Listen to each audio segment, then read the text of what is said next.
wanti zamoona kana irraa dubbatamu suni akkaman dhugaadhaasin? Maami? Zamoona kana beektaa waa'ee kee kana amanuu dadhabee beekte? Baadiyyaa biyyee numa salphadhee maal taate jedhan?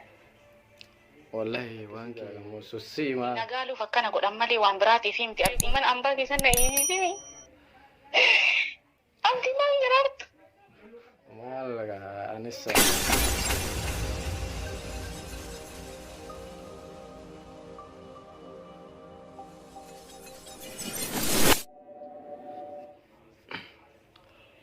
Ashama jirra jirtu ilmaan Oromoo qaqqaalii hordoftoota Abdii Show tuub jalatti argamtan hundi keessanuu jirra jirtu akkam isin nagaan keessan isin horata ammas wal deebinee jirra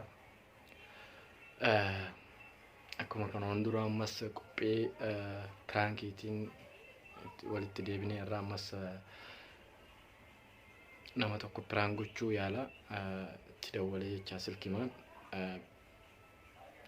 yoona seena silkiin jechaadha haala saniin itti fufna jechaa prank gochuudhaaf yaala mee silkii kana dawwala nama kana prank gochuuf yaala jechaadha laalaa isiniin jedha kan waan ta'amu jechaadha amma silkii kana dawwala silkii kana dawwale prank godha prank ajaa'ibaa jechaadha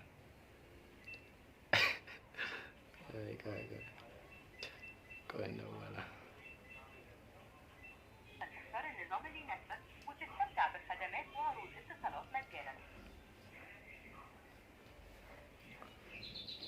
rabbi sin agarsiisa ka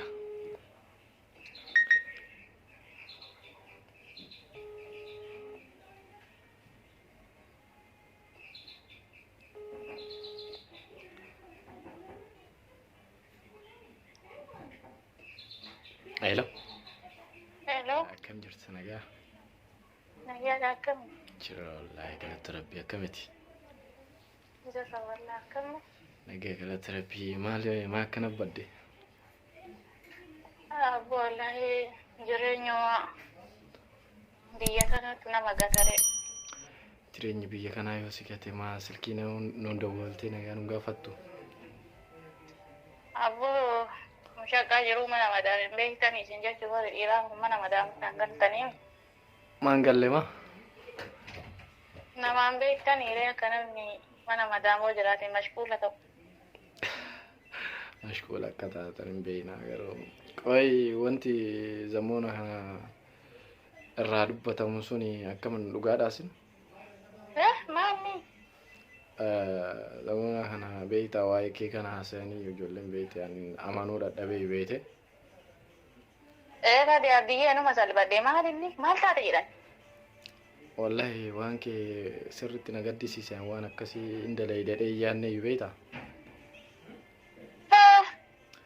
Sirriitti bakka waan san yeroo ijoolleerraa dhaga'e yookaan immoo wanta suuraa keetii fi suuraa nama sanii argu jechaadha.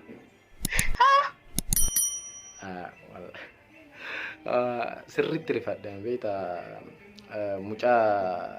mucaa dhiyeenya kana asitti meeshaan irraa murame jedha san hin beektame meeshaa maal soba sila akii maal soba takkas sobee beekaan qaama saalaa kan irraa muramedha san sittuu waan akkasii irraa godhee jedhani. Baadiyyoo sammaa dimatanaa iyyuu hin jiru. Eessi jirtare? Eessi jirtare? Baadiyyaa hayyee. Amma na akkas jedhaniiti mucaan ammoo yaa beektaa mucaa bes waan akkasii isaan hin dhagayan baay'ee rifadhee isiin haasa'u iyyuu hin dandeenye beekte. Wallaahi billaahi wallaahi abdii hin sobani abbama jedhe sanna hin eentu akkas jedhe.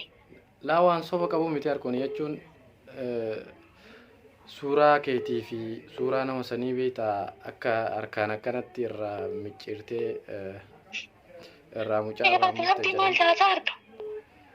Maal beekaree ani jechuun akkasii waa suuraa kee jechuun sirriitti illee arguu danda'a beektan suuraa kee irratti argeetiin sii dawwallee yaanuu rifadhe beektaa. Wallahi billahi abdii ani waan akkana guyyaa takkas dalagee illee hin beeku ijaanillee argee hin beeku kagisee dura akkas jedhanii haasansan hin dhagaye malee hin beeku namni bakka uuman jirre narra kaayee bakka qoyee noorri kaayee roota na nyaachuu eddimoo. La suuraa keetti hojirra jira mi'atti maal taate suuraa jechuun waa shoppii dalagamu sila shoppii suura shoppii waa dalaganiitiin waan akkasii dalagamu sima. Bakka abdii nagaaluuf akkana godhan malee waan biraatiif himti abdiyyee wallaahi billaahi hauma akkana dalagee hin beeku man ambaa keessan na hiisisimi. Abdii maal jiraattu? Maal anis baay'ee waan san yeroo arge baay'ee rifadhe. Waan takka waa akkanaatu dalagee hin beeku namni kaayiroo keessa waan hin jirre nan dhagaa. Wallaahi abdiyyee wallaahi billaahi waan akkana kana dalagee hin beeku ani.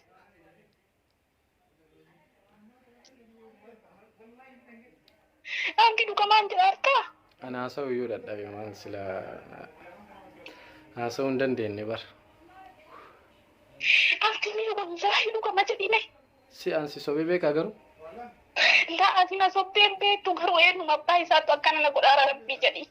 Namni waa'ee kee haasa'aara garuu ani jechuun viidiyoo akkasitti argee suuraa argee yeroo baay'ee rifadheetiin hin beektaa waan kana. Yaati abdii harkuwa maaltu nama micciiramee dhugama dubbadhu mee harkuwa maaltu akkasii naa micciiree harkuwa maaltu nama kuta kan namni dubbataaru kun gurri hiyya na jibbu jira. Itti aarte na fakkaate kan maaliif beekan sila. Wallahi billahi abdii an dhiira itti aarellee hin qabu namarraa kutullee hin qabu mi'aan harka saniinuu akkamii waan yaada abdii.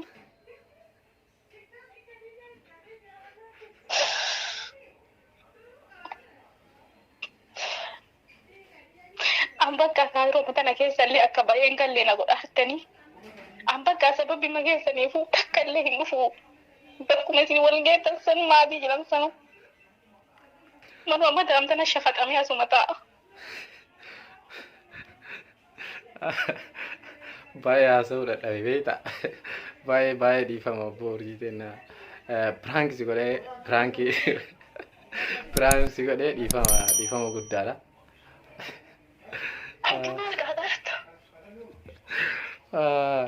Pranks godhe wallahi lazim. Astaghfirullah lazim. Anu wallahi baay'ee rifadhe beektaa. Bakka biyyattiin gaggabdee deebi'an beektaa waan kana yeroo si taasise jechaadha. Baay'ee bakka waan achi lafa dho'etti seeyyu beekte. Abdii mana maraati taman ambaa keessa waan akkana irratti an takko waan akkanaatiin si eegeen beeku. Dhiifama illee xiqqoo si beektaa viidiyoo hojjetaara waan ta'eef amma beekte annaa bakka sima waan ta'edhe. Ijummaan xiyyaa sanatti maadii san keessa wal arginu ijummaan xiyyaa sanatti ilkaaniin si nyaatin. Amma akkamimee maaltu si dhaga'ame? Wallahi yaa abdii kennaa an baay'ee tokko rifadhe. Dhugaa rabbi jedha kunoo amma kunoo darbitee sooma nama daan irra lafa dha'uuf hin ka'e. Ayee. Jismii kana muluun na ullataara. Dhiifama. Hanganaa silaa sirra deemuu edaayu beekte. Bakka sirritti garaa na nyaatte na ta'uu dide beekte ati beessa waan achiin lafa dho'ite gara achirraa ammallee si baachuu hin dandeenyu sanumaaf si laafeete. Amma garaan kiyya muduun na rifachuu jira maal jetta abdii narratti hin dalagdee garuu. Okay, rakkoon qabuuti si godhee dheetuma yaadeeti malee wanta kana sadarkaa kana waraan si ga'uu marwaan deete. Okay, amma maal jettaarree amma hordoftoota kiyya kanaan. Wallahi hordoftoota kan kanaan maal fidhaa waan jedhu hin qabu garuu baay'ee tokkoon rifadhee rifannootaaf waaqii dubbadhu hin jiru. Garuu maa wanta godhu hin qabu gara si goonuu hin jiru. Akkasii jajjabeessaan ishee like akkas godhaati gargaara bira dhaabbadhaan jedha. Waan biraa wanta jedhu hin qabu abdii. Ayyee bakka irrifatiniiti kuni waan jechuun ati goote takka miti laakiin ammoo hagam ofitti amantummaa qabdaa hagam takka jechuun bes sii galame jajjabinna kee ilaalumaaf beete. Okay, na argite ma kun ola kufuufin kaara telefoona na harka lafa ta'u kaara jedhi. Jajjabaa godhe tarraftee iyyuu ani waan bakka achuma jiideetiniin bakka nu kasaarsite se'eeyyu. Akkasii abdii lamuun ati hin deebii waan akkanaa kana argama kan kee. Akkasii bakka hordoftootaan nagaatti dhaamiti bakka akkasii addaan gallaati. Okay. Hordoftoota na ufuma keetii mee nagaa jedhiin abboon amma gara kiyyaan dadhabee ufu nagaa kiyya bakka kiyya bu'eeti ufuma dhaamiif. Ayyeen asirraa fixaa bakka akkasii urjite inni jabaadhu ishee. Tole tole ishee baay'ee. Ayyee ishee. Haya agartan ka hordoftoota Abdii Show Tube bicatti sirriitti bakka feentii naqqabdee oolte sirriitti rifattee jechaadha. Kana caalaa wanti godhan takka hin jiru bes animmoo ittuma soodadha jeetanii sirriitti rifattee jechaadha. Sirriitti rifattee bes waan gaggabdu se'eetiin irraa gabaabse dubbii beeytanii. Akkasii isinirraa immoo wanti eeggamu like, share, subscribe nu godhaatii nu jajjabeessaatii nama baay'ee prank ta'ee jira. Viidiyoo takka takkaan qaba. Isin ammoo yoo na jajjabeessitaan gadduma dhiisaa deemaa jechaadha. Kana waan ta'eef hanga viidiyoo biraatiin walitti deebinutti